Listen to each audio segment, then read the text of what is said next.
आप सबका मैं सबसे पहले पॉपुलर फ्रंट ऑफ इंडिया की नेशनल कमेटी की तरफ से शुक्रिया अदा करना चाहता हूं। इसलिए नहीं क्योंकि आप लोग हमारे प्रोग्राम में आए, सिर्फ इसलिए नहीं क्योंकि आप लोग पॉपुलर फ्रंट के परेड को देखने के लिए आए, क्योंकि आज इंडिया में पॉपुलर फ्रंट ऑफ इंडिया के प्रोग्राम के साथ जुड़ना ही सबसे बड़ी एक हिम्मत की बात है। पॉपुलर फ्रंट ऑफ इंडिया के साथ वही लोग जुड़ते हैं जिनके पास हिम्मत होता है। बुज़दिलों की जमात को लेकर पॉपुलर फ्रंट ऑफ इंडिया ये लड़ाई नहीं लड़ सकता। तो आज जो भी लोग यहां पर आए हैं, ऐसा मत समझिए कि आप लोग सिर्फ एक छोटे से एक शहर के अंदर एक प्रोग्राम के लिए आए, नहीं, बल्कि दिल्ली में बैठे ये जो दो ड्रामेबाज हैं, वो दो ड्रामेबाजों को आप एक मैसेज दे रहे हैं। वो दो ड्रामेबाजों को ये मैसेज दे रहे हैं कि जो चाहे कोशिश कर लो, जो चाहे आजमाना है आजमा लो, हम लोग डरने वाले नहीं हैं।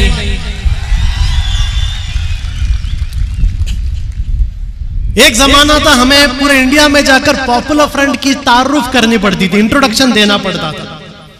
हमेशा हम जाते थे, लोग पूछते थे क्या है पॉपुलर फ्रंट, कौन है पॉपुलर फ्रंट, कहां से है पॉपुलर फ्रंट।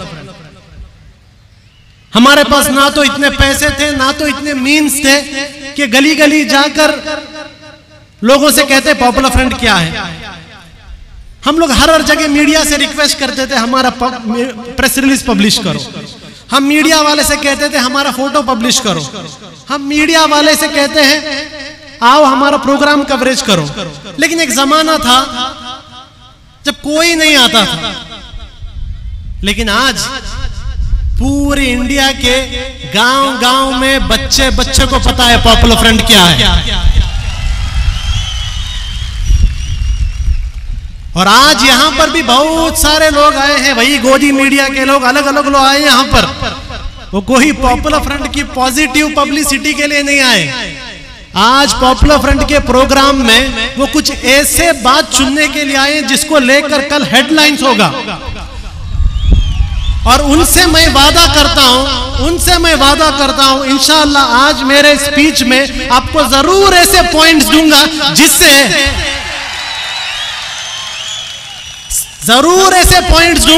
जिससे ना सिर्फ गोदी मीडिया बल्कि वो दिल्ली में बैठे हुए दो ड्रामेबाज और वो दो ड्रामेबाज का मास्टर जो नागपुर में बैठे हैं उनके कुर्सियां भी हिल जाने हैं। आज इंडिया में हम जो रह रहे हैं एक हिंदुत्व मेजॉरिटेरियन गवर्नमेंट की हुकूमत है। एक ऐसी हुकूमत इंडिया के अंदर हुकूमत कर रही है जो हुकूमत कोई हक को नहीं मानती, किसी के हक को नहीं मानती। आप चाहे मुस्लिम हो, क्रिश्चियन हो, हिंदू हो, दलित हो, आदिवासी हो, कोई भी हो, अगर आप इस गवर्नमेंट की मुखालिफत करते हैं, अगर आप इस गवर्नमेंट को अपोज करते हैं, तो ये गवर्नमेंट अपनी सारी मैकेनिज्म को इस्तेमाल करेगी आपको बर्बाद करने के लिए। ऐसी एक गवर्नमेंट को आज हम इंडिया में देख रहे हैं। अमेरिका के अंदर जो ट्रंप की हुकूमत थी, या यूरोप के अंदर जो अलग अलग राइट विंग गवर्नमेंट है, ये सारे लोग इस हिंदुत्व मेजॉरिटेरियन गवर्नमेंट के सामने कुछ नहीं। ऐसी एक गवर्नमेंट जो आज इंडिया के हर एक शख्स को टारगेट कर रही है।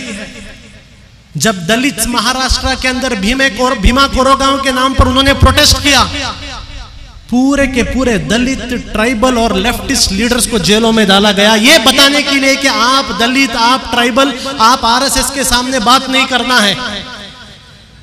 जब सीए प्रोटेस्ट हुआ, जब पूरे इंडिया के स्टूडेंट सीए के रास्ते में उतर गए, सीए का प्रोटेस्ट किया, हम देखते हैं दिल्ली राइट्स को लेकर पूरे के पूरे सीए एक्टिविस्ट को टारगेट किया, ये बताने के लिए कि आप हमारे सामने नहीं आना है। और आज जब फार्मर्स प्रोटेस्ट कर रहे हैं, 26 फरवरी को ट्रैक्टर रैली के जैसा एक ड्रामा कर फार्मर्स को भी टारगेट किया जा रहा है, फार्मर के लीडर्स को भी अरेस्ट किया जा रहा है। मैसेज एकदम क्लियर है, अगर इंडिया में जीना है तो इस गवर्नमेंट का गुलाम बन के रहना होगा। मैसेज एकदम क्लियर है। ये गवर्नमेंट अभी कोई भी सबका साथ सबका विकास वो पूरा चला गया है।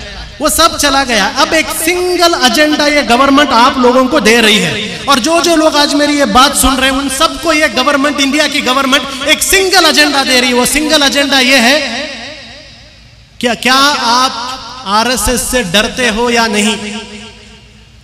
अगर आप आरएसएस की चापलूसी करोगे तो आपको गवर्नर का सीट मिलेगा, आपको रंजन गोगोई के जैसा पार्लियामेंट में सीट मिलेगा, आपको अलग अलग जो बड़े बड़े पॉलिटिशियंस कांग्रेस से लेकर जाकर बीजेपी में भाग रहे हैं, मुसलमानों का वोट लेकर बीजेपी में जा रहे हैं, उनको मिनिस्टर सीट मिलेगा। लेकिन अगर आप बीजेपी का साथ नहीं दोगे, अगर आप बीजेपी के खिलाफ बात करोगे तो आपको यूएपीए मिलेगा, आपको ईडी मिलेगा, आपको एनआईए मिलेगा। मैं अभी आपसे पूछता हूं, यहां बैठे हुए लोगों से पूछता हूं, जब ये आरएसएस के लोग आपको ये वार्निंग दे रहे हैं, जब ये बीजेपी गवर्नमेंट आपको वार्निंग दे रही है कि क्या आप सरेंडर करेंगे, तो आपका जवाब क्या है? सरेंडर करेंगे? सरेंडर करेंगे? देखिए, एक बात वो भूल चुकी है, इंडिया में आज भी मुस्लिम कम्युनिटी जिंदा है, आज भी मुस्लिम कम्युनिटी जिंदा है। ये मुस्लिम कम्युनिटी के बारे में बहुत सारा नेगेटिव न्यूज भी आता है, बैकवर्ड है, सचर कमेटी में ऐसा लिखा है, एजुकेशन नहीं है, सब है। लेकिन ये मुस्लिम कम्युनिटी की एक कैपेसिटी भी है, याद रखिए, ये मुस्लिम कम्युनिटी की एक कैपेसिटी भी है, जो अल्लामा इकबाल ने कहा है, तौहीद की अमानत सीनों में है हमारे, आसान नहीं मिटाना नामो निशा हमारा। ये इंडिया की मुस्लिम कम्युनिटी को आज लीड लेना होगा, ये आरएसएस को जवाब देने के लिए। जब ये आरएसएस इंडियन फैब्रिक को तबाह करने की कोशिश कर रहा है, इंडियन मुस्लिम्स को लीड लेना पड़ेगा। और आज पॉपुलर फ्रंट ऑफ इंडिया वो लीड ले रहा है, इसलिए हम लोग देख रहे हैं हर दिन पॉपुलर फ्रंट को टारगेट किया जा रहा है। दिल्ली के अंदर सीए प्रोटेस्ट हुए, टारगेट पॉपुलर फ्रंट को बनाया गया। दिल्ली में दंगे कर कर मुसलमानों की जान ली गई, लेकिन केस पॉपुलर फ्रंट पर डाला गया, ईडी पॉपुलर फ्रंट के पीछे आई। अभी हम देखते हैं हाल ही में कल यूपी के अंदर पॉपुलर फ्रंट ऑफ इंडिया के 2 मेंबर्स को, पॉपुलर फ्रंट ऑफ इंडिया के 2 मेंबर्स, आपके जैसे ये 2 कैडेट्स, ये 2 कैडर्स को कल यूपी पुलिस ने अरेस्ट किया। 11 तारीख को अरेस्ट किया, 16 तारीख तक उन्हें मीडिया के सामने प्रेजेंट नहीं किया। और कल जब हमने केरला में पुलिस कंप्लेंट फाइल किया, तब शाम को लेके आकर वहां पर एक प्रेस कॉन्फ्रेंस करते हैं, और प्रेस कॉन्फ्रेंस में बताया जाता है कि ये लोग ब्लास्ट करने आए थे, ये लोग टेररिस्ट अटैक करने आए थे, ये लोग एक्सप्लोजिव लेके घूम रहे थे। यानी 11 तारीख को अरेस्ट करने के बाद 16 तारीख आपको पता चला कि ये लोग टेरर अटैक करने आए थे। इसका मतलब क्या है? याद रखिए, पॉपुलर फ्रंट ऑफ इंडिया को हर दिन टारगेट किया जाएगा। मैं यहां बैठे हुए हर एक आदमी से कहता हूं, अगर कोई सोच रहा है कि पॉपुलर फ्रंट को टारगेट बंद हो जाएगा, गलतफहमी है।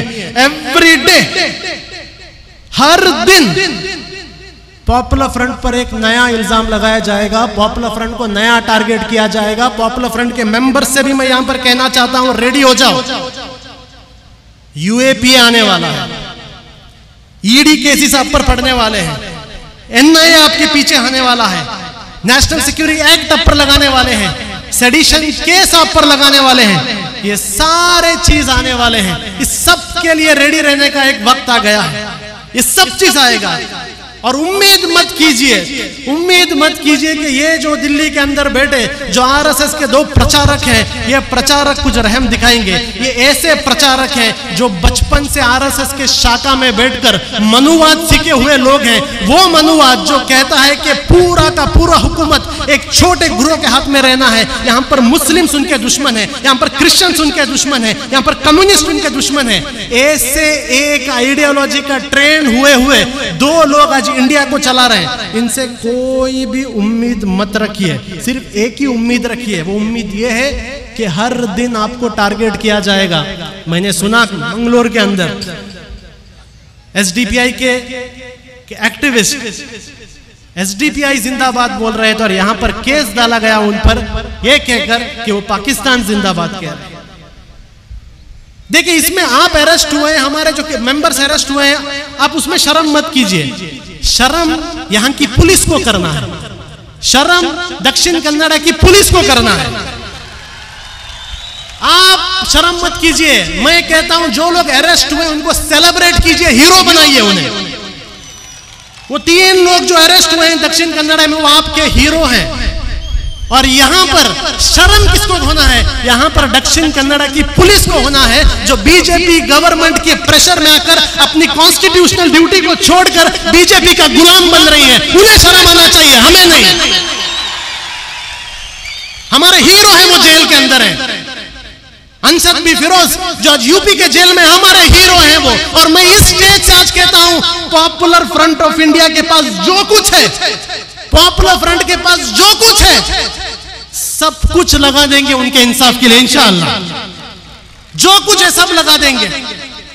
ये तंजीम बनाए हम लोग ऐसे कैडर्स की वजह से। ये तंजीम में कोई लीडर्स नहीं है, कौन से बड़े बड़े खानदानी लीडर्स को उठाकर ये तंजीम नहीं बनाए। ये तंजीम ये कैडर्स ने बनाया, और ये तंजीम में जो कुछ है इन कैडर्स के लिए है। और जो कुछ भी लगेगा इंशाअल्लाह इनके इंसाफ के लिए हम लोग लगाएंगे। चंद लोग सवाल करते हैं पॉपुलर फ्रंट को क्यों टारगेट किया जा रहा है, क्यों टारगेट किया जा रहा है पॉपुलर फ्रंट को? सिंपल आंसर है, आज इंडिया के अंदर जब पूरी की पूरी एक सोसाइटी और स्पेशली मुस्लिम कम्युनिटी को स्लेव बनाने की कोशिश किया जा रहा है, गुलाम बनाने की कोशिश किया जा रहा है, ऐसे वक्त में इस कम्युनिटी को होप देने वाली तंजीम पॉपुलर फ्रंट है। जब सब लोग कहते थे आप कागज दिखाओ, कागज दिखाओ, कागज दिखाओ, जब इस कम्युनिटी के अंदर डर पैदा करने की कोशिश किया जा रहा था कि आपका सिटीजनशिप निकाला जाएगा, उस वक्त इस कम्युनिटी को कहने वाली एक तंजीम है कि बॉयकॉट एनआरसी, बॉयकॉट सीए। एक भी डॉक्यूमेंट नहीं दिखाएंगे, हमारे मुल्क है वो, आप कौन होते हो हमसे डॉक्यूमेंट पूछने वाले? ये होप देने वाली एक तंजीम है, दुश्मन के आंखों में आंखें डालकर बात करने वाली एक तंजीम है। जहां जहां इंडिया के कोने कोने में पॉपुलर फ्रंट जा रहा है, वहां पर ये आरएसएस के लोग नोटिस कर रहे हैं कि वहां पर लोगों में कॉन्फिडेंस आ रहा है। आसाम जैसा एक जगह, आसाम जैसा एक जगह जहां पर मुसलमानों को बांग्लादेशी कह कर इंडियन सिटीजन्स को हर दिन जुल्म किया जा रहा है, डिटेंशन सेंटर में डाला जा रहा है। माँ को एक डिटेंशन सेंटर में, बाप को एक डिटेंशन सेंटर में, छोटे छोटे बच्चे को एक जेल के अंदर डाला रहा है। ऐसे जगह में वो लोग चाहते थे कि पूरे के पूरे आसाम के मुसलमानों को गुलाम बनाया जाए। वैसे आसाम में भी जब पॉपुलर फ्रंट गया है, वही आसाम के मुसलमानों को हमने हिम्मत दिया है। आज वो लोग भी इनके आंखों में आंख डाल के कह रहे हैं कि कागज नहीं दिखाएंगे, जो करना है कर लो। और ये कारवान रुकने वाला नहीं। आपको जो रोकना है रोक लो, जो कोशिश करना है कर लो, जो उठाना है उठा लो, क्या करना है कर लो, जो भी ट्राई करना है कर लो। ये रुकने वाला नहीं। हम उम्मीद दे रहे हैं लोगों को, जिनके पास आवाज नहीं उनकी आवाज है। आज मैं ये स्टेज में रुक के जो बात कर रहा हूं, क्या ये मेरे अल्फाज हैं? ये मेरे अल्फाज नहीं है, ये आपके अल्फाज हैं क्या नहीं? ये आपके अल्फाज हैं। इंडिया में रहने वाले 20 करोड़ मुसलमान और कहीं सारे ऑप्रेस सेक्शंस, इन सब की आवाज आज पॉपुलर फ्रंट बना है। और ये लोग चाहते हैं कि ये ऑप्रेस सेक्शंस और मुसलमानों का आवाज को कंप्लीटली साइलेंट किया जाए, इसलिए पॉपुलर फ्रंट को टारगेट किया जा रहा है। तीसरा चीज, पॉपुलर फ्रंट कॉम्प्रोमाइज नहीं करता। पॉपुलर फ्रंट कॉम्प्रोमाइज नहीं करता। ये लोग बहुत खुश होते हैं, ये लोग बहुत खुश होते अगर पॉपुलर फ्रंट कॉम्प्रोमाइज कर लेता। हमें भी चंद हमारे मुस्लिम कम्युनिटी के बड़े बड़े लीडर आकर कहते हैं थोड़ा कॉम्प्रोमाइज कर लीजिए, थोड़ा कॉम्प्रोमाइज कर लीजिए। हम लोग कहते हैं ये कॉम्प्रोमाइज जो अल्फाज है, ये हमको हमारे तंजीम ने सिखाया नहीं। हमारे तंजीम ने हमने बहुत कुछ सिखाया है, बहुत कुछ सिखाया है, लेकिन ये कॉम्प्रोमाइज हमारे तंजीम ने हमें नहीं सिखाया। हमारे आंखों के सामने, हमारे आंखों के सामने जब जुल्म होता है, हमारे आंखों के सामने जब इनजस्टिस होता है, वो टाइप कॉम्प्रोमाइज करना पॉपुलर फ्रंट के डीएनए में नहीं है। जो आदमी वो जुल्म कर रहा है उसके हाथ को पकड़ना, उसके हाथ को पकड़ना और फेंकना, ये पॉपुलर फ्रंट के डीएनए के अंदर है। चाहे पॉपुलर फ्रंट का एक मेंबर हो या पॉपुलर फ्रंट के 1000 मेंबर हो, अगर हमारे सामने इनजस्टिस हुआ, हम लोग खामोश बैठने वाले नहीं है। इनजस्टिस किस पर भी हो, किस पर भी हो। पॉपुलर फ्रंट से इनको बहुत बड़ी एक नाराजगी यह है कि पॉपुलर फ्रंट ऑफ इंडिया यह बता रहा है कि इंडिया का असल दुश्मन कौन है। आज मैं आपके सामने बताता हूं इंडिया का असल दुश्मन कौन है। इंडिया का असल दुश्मन बिना किसी डाउट के आरएसएस है, बिना किसी डाउट के। इंडिया में अगर कोई कैंसर है, कोविड आया चला गया, पोलियो आया चला गया, इसके लिए वैक्सीन भी आ जाता है, लेकिन आरएसएस ऐसा एक वायरस है जिसके लिए अभी तक कोई वैक्सीन नहीं आया।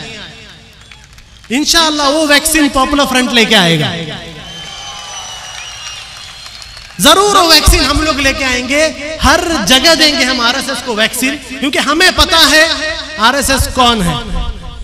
हम जानते हैं इंडिया के अंदर हिंदू मुस्लिम प्रॉब्लम नहीं है। क्लियर कर देता हूं, हिंदू मुस्लिम नाम का प्रॉब्लम है ही नहीं इंडिया के अंदर। ये जो मीडिया में आपको बताया जाता है हिंदू मुस्लिम, जब भी आपके सामने कोई कहे हिंदू मुस्लिम, आप कह दो यहां पर हिंदू मुस्लिम प्रॉब्लम नहीं, यहां पर सिर्फ एक प्रॉब्लम है, आरएसएस वर्सेस मुस्लिम। इधर आरएसएस वर्सेस मुस्लिम। और इसलिए मैं आज स्टेज से पूरे इंडिया के आवाम से कहता हूं, आरएसएस को पहचानिए। जानिए आपके डिस्ट्रिक्ट का आरएसएस लीडर कौन है, जानिए अपने डिस्ट्रिक्ट का आरएसएस का बौद्धिक प्रमुख कौन है, जानिए अपने डिस्ट्रिक्ट का आरएसएस का शारीरिक प्रमुख कौन है, जानिए उनको, पहचानिए उनको कौन है। क्योंकि ये लोग आपके असल दुश्मन हैं। जो आपके साथ रहने वाले जो हमारे हिंदू भाई हैं, वो लोग हमारे दुश्मन नहीं, हमारे दुश्मन आरएसएस है। तो आरएसएस को पहचानिए। इंडिया में रहने वाले हर एक दलित, हर एक ट्राइबल, हर एक मुसलमान, हर एक बैकवर्ड की एक जिम्मेदारी है, उसको आरएसएस को पहचानना है। और मैं आपसे चैलेंज में कहता हूं, मैं आपसे चैलेंज में कहता हूं कि जिस दिन आप आरएसएस को पहचानना शुरू करेंगे, ये जब भागेंगे इस तरीके से भागेंगे कि इन्हें याद भी नहीं रहेगा कि इनका यूनिफॉर्म चड्डी से पैंट हो गया है, इन्हें याद भी नहीं रहेगा। ऐसे भागेंगे। आपको सिर्फ एक काम करना है, आरएसएस को पहचानिए, जानिए आरएसएस कौन है, आपके डिस्ट्रिक्ट में कौन है, आपके मंडल में कौन है, बस जानिए, पहचान के रखिए बस। अरे जानिए कि कोई भी हिंदू मुस्लिम प्रॉब्लम नहीं है। हम 60 सालों से, हजारों साल से हिंदू मुस्लिम इंडिया के अंदर साथ रहे। इंडिया में कोई हिंदू मुस्लिम प्रॉब्लम नहीं है। इंडिया में प्रॉब्लम है तो सिर्फ आरएसएस का प्रॉब्लम है। और popular front of India RSS को एक्सपोज कर रहा है। हम बता रहे हैं कि कितने बड़े बुज़दिल हैं। ये जो बड़े बड़े लिंचिंग के वक्त आते हैं ना, 25 लोग 30 लोग मिलकर एक बेकसूर आदमी को जब मारने के लिए आते हैं, लेकिन बहुत सारे वाक्य ऐसे हैं जो मीडिया के अंदर नहीं आया। जब यही दो मजलूम लोग रुककर हिम्मत के साथ इस 30-40 भगोड़े आरएसएस वालों का सामना करते हैं, ये लोग भाग जाते हैं। इतनी बुज़दिल कौम ये आरएसएस है। ये आरएसएस की बुज़दिली को हमें एक्सपोज करना है। We have to export their cowardness. दूसरा चीज, हम लोगों से कहते हैं कि आरएसएस को कन्फ्रंट करने का एक ही रास्ता है। वो रास्ता क्या है? वो रास्ता है आरएसएस की मुखालिफत करो, अपोज करो, कन्फ्रंट करो। आरएसएस को पॉलिश मार के कोई काम होने वाला नहीं। चंद हमारे मुस्लिम लीडर्स भी, थोड़े सेक्युलर लीडर्स भी आकर कहते हैं थोड़ा पॉलिश मारेंगे, थोड़ा अपीजमेंट करेंगे, थोड़ा आरएसएस के साथ अच्छा ताल्लुकात करेंगे, सब ठीक हो जाएगा। ये बेवकूफों को इतना भी नहीं मालूम, यही बेवकूफ कह रहे थे बाबरी मस्जिद दे दो, बाबरी मस्जिद दे दो, सब ठीक हो जाएगा। ये वही बेवकूफ थे जो अपने आप को मुस्लिम इंटेलेक्चुअल्स कह रहे थे। ये वही बेवकूफ थे जो कह रहे थे बाबरी मस्जिद दे दो, सब ठीक हो जाएगा। अब तो बाबरी मस्जिद का जमीन चला गया है। क्या इंडिया में शांति आ गई? क्या इंडिया के अंदर सुकून आ गया? बाबरी मस्जिद दे दी है, गवर्नमेंट के तरफ से ट्रस्ट बना दिया मंदिर बनाने के लिए, लेकिन आज मंदिर के कलेक्शन के नाम पर गली गली में दंगे हो रहे हैं। मध्य प्रदेश में दंगे हो रहे हैं, यूपी में दंगे हो रहे हैं। अगर इनको मंदिर के लिए जगह मिल गई तो दंगे क्यों हो रहे हैं इंडिया के अंदर? क्यों मुसलमानों पर अटैक हो रहे हैं? मंदिर मस्जिद की जमीन तो मिल गई ना। कहां है वो बेवकूफ लोग जो आकर कह रहे थे कि जगह दे दो, जगह दे दो, सब ठीक हो जाएगा? अब जगह मिल गया, फिर क्यों इंडिया में मुसलमानों पर अटैक हो रहा है? क्यों मुसलमान मर रहे हैं? क्यों जाने जा रहे हैं? क्यों मस्जिदों पर अटैक हो रहा है? क्यों घरों को जलाया जा रहा है? क्यों हमारे दुकानों को जलाया जा रहा है? क्यों? वो इसलिए क्योंकि इन्हें कभी भी मंदिर से कोई लेना देना नहीं था। इन्हें कभी भी कोई मंदिर से लेना देना नहीं था, इनका कोई भी हिंदू धर्म से कोई लेना देना नहीं है। इसलिए मैं कह रहा हूं आरएसएस और हिंदू धर्म का कोई भी रिलेशनशिप नहीं है। आरएसएस इंडिया का सबसे बड़ा एंटी हिंदू है। आरएसएस इंडिया का सबसे बड़ा एंटी हिंदू है। पूरे दुनिया में हिंदू कम्युनिटी का नाम आरएसएस ने खराब किया है, हमने खराब नहीं किया। आज अमेरिका के बड़े बड़े सेलिब्रिटीज इंडिया के हिंदू कम्युनिटी के बारे में बात करते हैं, हमने बताया क्या उन्हें? ये आरएसएस के कारनामों की वजह से हुआ। तो आरएसएस के सामने अपीजमेंट पॉलिटिक्स कर कर, आरएसएस के सामने झुककर पॉलिश मारकर कुछ नहीं होता। आरएसएस के सामने एक ही सॉल्यूशन है। वो सॉल्यूशन क्या है? आंखों में आंख डालकर बात करो। और आज मैं इस स्टेज से आप सब लोगों को कह रहा हूं, ये जो राम मंदिर के कलेक्शन के लिए आ रहे हैं आपके घरों में, आपके सामने एक ही बात बताता हूं, जिस तरीके से एनआरसी को बॉयकॉट किया था, अगर ये लोग आपके घर में और दुकान में राम मंदिर के लिए पैसे मांगने के लिए आए, एक पैसा भी मत दीजिए इन्हें, एक पैसा भी मत दीजिए। मैं सारे मुस्लिम बिजनेसमैन से कहता हूं, मैं सारे मुस्लिम दुकान के ओनर से कहता हूं, अगर इतनी बड़ी गैरत है, अगर एक तिलके के बराबर हिम्मत है, अगर घर में जाकर अपने बीवी बच्चों को अपना चेहरा दिखाने की हिम्मत है, तब ये जब आरएसएस के लोग आपके दुकानों में आते हैं पैसा पूछने के लिए, एक रुपया भी मत दीजिए इन्हें, एक पैसा भी मत दीजिए। वो इसलिए क्योंकि ये राम का मंदिर नहीं है, ये राम का मंदिर नहीं है, ये आरएसएस का मंदिर है। और मुसलमानों के पैसे से आरएसएस के मंदिर में एक ईंट भी नहीं जाएगा इंशाअल्लाह। ये अज़म हमें करना है, एक रुपया भी हमें नहीं देना है। पॉपुलर फ्रंट से लोग चाहते हैं कि हम बेंड हो, हमारे पीछे ईडी को बेच दिए। वो ईडी जिस ईडी ने पी चिदंबरम को 14 दिन ऑफिस में सुलाया था, वो ईडी जिस ईडी ने डीके शिव कुमार को जेल में डाल दिया था, वो ईडी जिसके नाम से रॉबर्ट वाड्रा कांपता है, वो ईडी जिसके नाम से बड़े बड़े कांग्रेस के पॉलिटिशियन डर के बीजेपी में जम मारते हैं, उस ईडी को हमारे पीछे छोड़ा गया था। ईडी आई हमारे पीछे, रेड भी हुआ, मेरे घर में भी रेड हुआ, लेकिन रेड के बाद हमने ईडी को भी समझाया, भाई पॉपुलर फ्रंट के घर में और ऑफिस में रेड मारना मतलब कोई पॉलिटिशियन के घर में रेड मारने जैसा नहीं है। पूरे इंडिया में हमने ईडी का कैरेक्टर असैसिनेशन किया, हमने बता दिया ईडी क्या है। ईडी इज नथिंग बट अ सुपारी किलर ऑफ आरएसएस। आरएसएस के सुपारी में काम करने वाला एक एजेंसी है।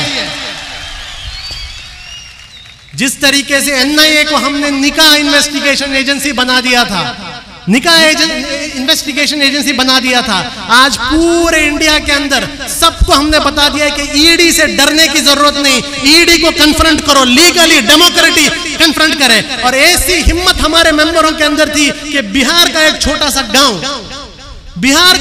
सा गांव जहां पर हमारे स्टेट जनरल सेक्रेटरी, एक गरीब भाई, हमारा एक गरीब भाई, कोई बड़ा करोड़पति पॉलिटिशियन नहीं है, गरीब भाई के घर में जब ईडी के लोग रेड किए, उस बिहार के दरभंगा के छोटे से गांव के लोगों के अंदर भी पॉपुलर फ्रंट ने हिम्मत दी कि ईडी को हमने वहां से जाने नहीं दिया जब तक ईडी ने लिख कर नहीं दिया कि उन्होंने क्या सीज किया है। ये हमने सिखाया इंडिया को। एनआईए को भेज रहे हैं। अब थोड़े दिन पहले इनकम टैक्स हमारे पर नोटिस आया। आपको पता है पॉपुलर फ्रंट पर इनकम टैक्स नोटिस क्यों आया? पॉपुलर फ्रंट पर इनकम टैक्स नोटिस इसलिए आया क्योंकि हमने हादिया को हेल्प किया। हमको इनकम टैक्स का डायरेक्टर कहता है, आपने हादिया को कैसे हेल्प किया? हादिया तो कन्वर्शन हुआ था। जब सुप्रीम कोर्ट ने कहा था कि it is a matter of individual liberty, एक इंसान के पर्सनल हुकूक की एक बात है, सुप्रीम कोर्ट ने कहा, सुप्रीम कोर्ट के राय को भी ये इनकम टैक्स डायरेक्टर बीजेपी की बात सुन के रिजेक्ट कर हमसे कह रहा है कि आपने हादिया को हेल्प क्यों किया।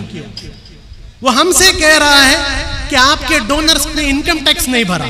वो हमसे कह रहा है कि आपके डोनर्स के पास पैन कार्ड नहीं है। हमने भी जवाब दिया कि भाई नरेंद्र मोदी 2014 से पैन कार्ड बनाओ बोल रहा है। नरेंद्र मोदी हर दिन डिजिटल इकोनॉमी की बात कह रहा है। निर्मला सीतारामन आकर इनकम टैक्स भरो बोल रहे हैं। जब इतना पूरा गवर्नमेंट की एजेंसी को इस्तेमाल करके इंडिया में सिर्फ 4% लोग इनकम टैक्स भर रहे हैं, तो पॉपुलर फ्रंट के ऊपर जिम्मेदारी कैसे आई कि लोगों का इनकम टैक्स भराने के लिए? जब गवर्नमेंट ही नाकाम है जब गवर्नमेंट ही नाकाम है लोगों को इनकम टैक्स फाइल कराने के लिए, वो इल्जाम हम पर लगाया जा रहा है। हमने भी कहा हम जवाब देंगे, हम कोर्ट में आपसे लड़ेंगे। अब बहुत से लोग मुझसे पूछते हैं,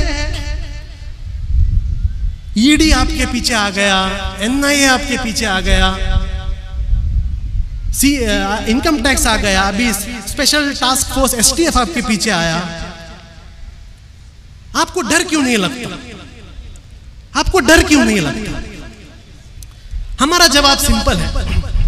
पॉपुलर फ्रंट का हर एक लीडर, पॉपुलर फ्रंट का हर एक मेंबर हर दिन जब सुबह को उठता है, हम ये सोच के उठते हैं कि आज मेरे जिंदगी का सबसे बुरा दिन होगा, आज मेरे जिंदगी का सबसे बुरा दिन होगा।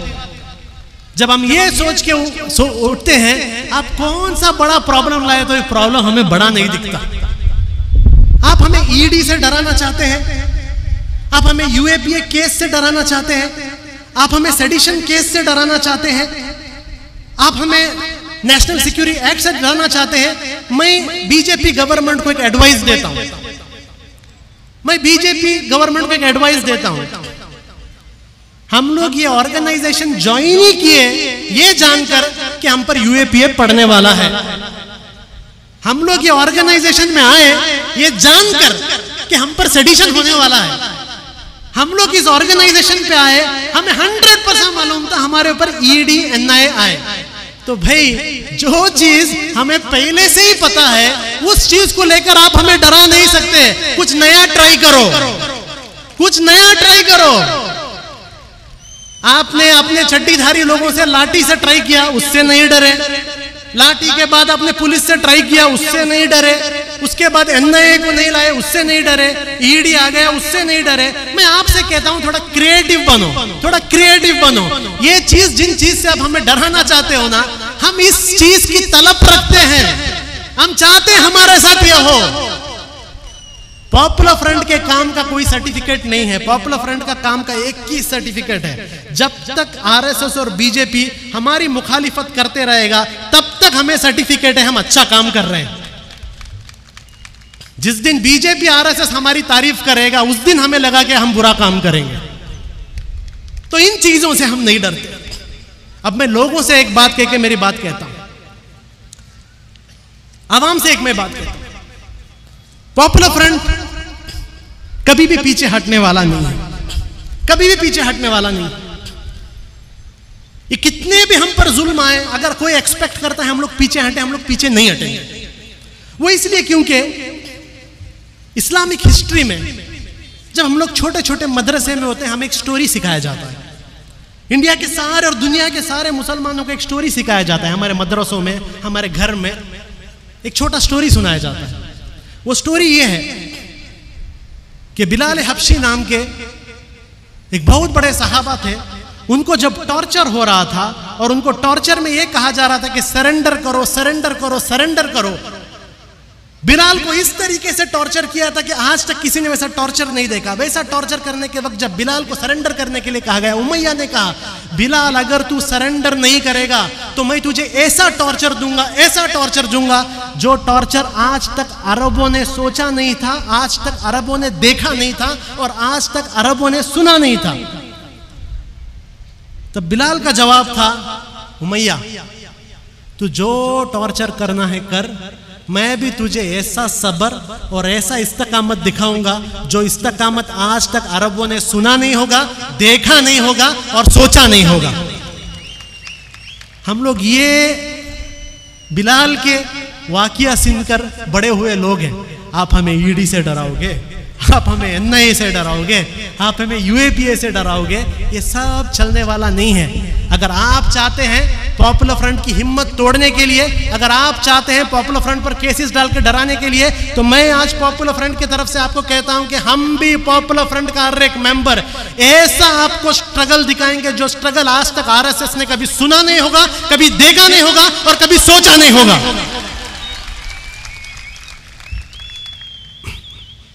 पॉपुलर फ्रंट की यह लड़ाई अकेली लड़ाई नहीं है, ये पूरी की पूरी इंडियन सोसाइटी की लड़ाई है। इसमें मैं आज इंडिया के सारे आवाम से कहता हूं कि देखिए, पॉपुलर फ्रंट को हर साल आप लोग रमजान में फंड देते हैं। हमसे एनआईए ईडी पूछता भी है पैसा कहां से आता है, 100 करोड़ कहां से आया, 100 करोड़ कहां से? भाई क्या 100 करोड़? पॉपुलर फ्रंट पूरे इंडिया में अगर एक दिन रास्ते में उतरे, 100 नहीं 500 करोड़ हम लोग कलेक्ट करने की कैपेसिटी है हमारे अंदर। 100 करोड़ क्या है आपके लिए? वो बिरयानी लग्जरी होगा। हम तो हर दिन बिरयानी खाते हैं हमारे घरों के अंदर। ये वही लोग जो न्यूज चैनल के अंदर बैठ के कह रहे थे शाहीन बाग में बिरयानी कहां मिली, बिरयानी कहां मिली। तुम्हारे वास्ते बिरयानी साल में एक बार मिलता है शायद, हमारे लिए हर बार नहीं, हर जुमा बनती है घरों में। आप लोग हमसे बोलो कि 100 करोड़ कहां से आया? कौन सी बड़ी चीज है? 20 करोड़ इंडियन मुसलमान हैं, 20 करोड़, और कितने सारे क्रिश्चियंस, कितने सारे दलित, कितने सारे सिख, हर कोई देता है पॉपुलर फ्रंट को। एक दिन में 100 करोड़ हम लोग जमा सकते हैं। लेकिन मैं आज लोगों से कहता हूं कि आपका सपोर्ट सिर्फ फंडिंग तक काफी नहीं है। चंद लोग सिर्फ फंडिंग करते हैं, सिर्फ फंडिंग कर कर काफी नहीं है। आज के बाद आपका सपोर्ट फंडिंग से एक स्टेप आगे भी चाहिए। जो काम, जो कैंपेन्स पॉपुलर फ्रंट करता है, हम चाहते हैं कि आप लोग भी हमारे साथ कंधे से कंधा मिलाकर हमारे सारे कैंपेन्स में, हमारी सारी लड़ाई में हमारा साथ दें। यह होगा आपकी जिम्मेदारी। अभी वो दिन गया कि आप लोग अपने घर के अंदर एसी डालकर ये सोचें कि ये पॉपुलर फ्रंट और आरएसएस वाले अपना काम कर लेंगे। नहीं, ये पॉपुलर फ्रंट आरएसएस का प्रॉब्लम नहीं है। हर वो शख्स जो आरएसएस के साथ नहीं है वो टारगेट होने वाला है। 21 इयर्स की एक एनवायरनमेंट एक्टिविस्ट जिसके माँ बाप मोदी के सपोर्टर थे, उस एनवायरनमेंट एक्टिविस्ट दिशा को भी इन्होंने नहीं छोड़े। 80 साल के बुजुर्ग जो सिख हमारे फार्मर्स हैं, उन लोगों को भी ये लोग खालिस्तानी बोल रहे हैं। तो ये छोड़ दीजिए कि सिर्फ पॉपुलर फ्रंट का प्रॉब्लम है, वो गया। पॉपुलर फ्रंट का प्रॉब्लम नहीं, हर वो शख्स जो आरएसएस के साथ नहीं, वो आज प्रॉब्लम में है, वो टारगेट में है। तो ये लड़ाई सिर्फ पॉपुलर फ्रंट को साल में एक बार फंड देके लड़ाई काफी नहीं, फंड भी देना है। जितना आप पिछले साल दिए थे, इंशाल्लाह इस रमजान में आपके पास आएंगे, उससे ज्यादा फंडिंग हमें इंशाल्लाह आपके पास से चाहिए इस बार। लेकिन उसके साथ साथ पॉपुलर फ्रंट के साथ रुकना भी है। जब पॉपुलर फ्रंट पर हमला होता है, जब पॉपुलर फ्रंट को बदनाम करने की कोशिश की जाती है, हम चाहते हैं कि पूरी की पूरी कम्युनिटी की तरफ से आवाज आए, पूरी की पूरी कम्युनिटी की तरफ से आवाज आए, पूरी की पूरी कम्युनिटी इनको जवाब दे। और आज जो आप लोग यहां पर जमे हैं, आप लोग तो सिर्फ एक पर्सनल लेवल पर जमे हैं, लेकिन मैं इतना बता देता हूं, आज आपका यहां पर जमना और पूरे इंडिया में जो आज पॉपुलर फ्रंट डे में जो आवाम जमी है, इससे बड़ा थप्पड़ ये नरेंद्र मोदी, अमित शाह और इनके पूरी गैंग को इससे बड़ा थप्पड़ कहीं पर पड़कर नहीं, ये थप्पड़ आप लोग आज दे रहे हैं, जो आज आप लोग हमारे साथ खड़े हैं। बस ये मैं आपसे कहना चाहता हूं कि लड़ाई बहुत लंबी है। इंडिया के डेमोक्रेटिक सेटअप, इंडिया के कॉन्स्टिट्यूशन और इंडिया के सेक्युलर फैब्रिक को बचाने की लड़ाई है।